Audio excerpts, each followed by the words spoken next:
All right, that was President Biden President Biden has denied any involvement in the DOJ's decision to bring actions against former President Trump. As you notice, I have never once, not one single time, suggested to the Justice Department what they should do or not do relative to bringing a charge or not bringing a charge. I'm honest.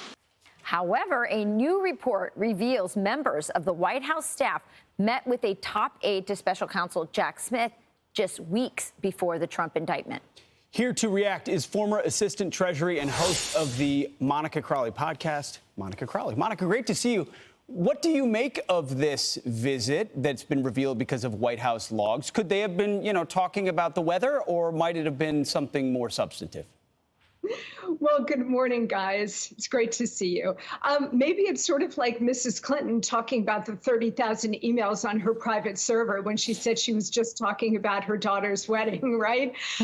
Look, whenever Joe Biden says, hey, I'm being honest, that's a tell that, in fact, he is not being honest. We now know from this report that this DOJ official, Jay Bratt, visited the White House at least 3 times. This is 3 times that we know about so far, including once while President Trump was negotiating with the National Archives over turning over these documents before there was a formal investigation announced. And then the 3rd time he was at the White House was a couple of weeks before President Trump was indicted, while he in the special counsel's office was conducting this ongoing investigation.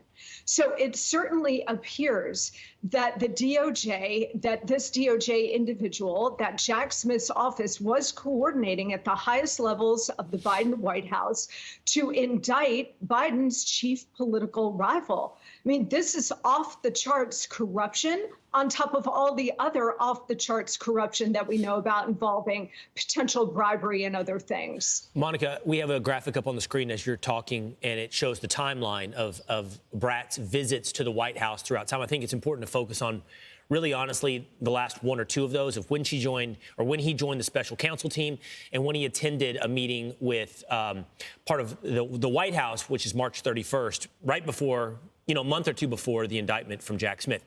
Would you just put into context for us how unprecedented or inappropriate it would be for someone in a special counsel's office to meet with White House attorneys? Yeah, this is completely outrageous and unprecedented. Remember, during the Trump years, Democrats were accusing President Trump and his attorneys general of being political, which of course they were not.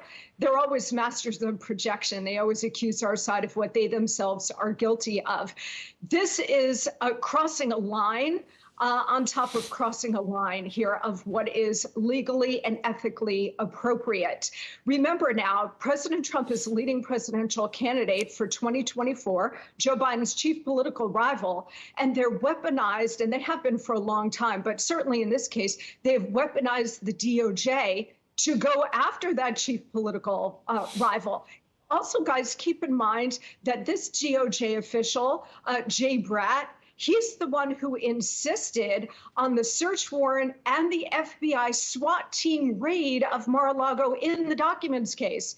So we're talking about a conflict of interest on top of a conflict of interest here. If there's any kind of case that cries out for a real special counsel, one that is outside of the government, unlike this latest bogus one from Merrick Garland and Joe Biden's DOJ, it is this kind of case. So they are clearly involved here. And I think Judge Cannon, who is overseeing this documents case in Florida, she should demand that all of the records and communications related to all of these meetings, including Jay Bratt's meetings and discussions at the White House, that all of those records be preserved and turned over to the court. Yeah, that is certainly what should happen. It looks like election interference to me. And I'm really glad we're talking about it and that we're not normalizing this kind of behavior by our government and those in charge in our country. Monica, it's always great having you. Thank you, Monica. Thanks, Monica. I'm Steve Ducey. I'm Brian Kilmeade. And I'm Ainsley Earhart. And click here to subscribe to the Fox News YouTube page to catch our hottest interviews and most compelling analysis.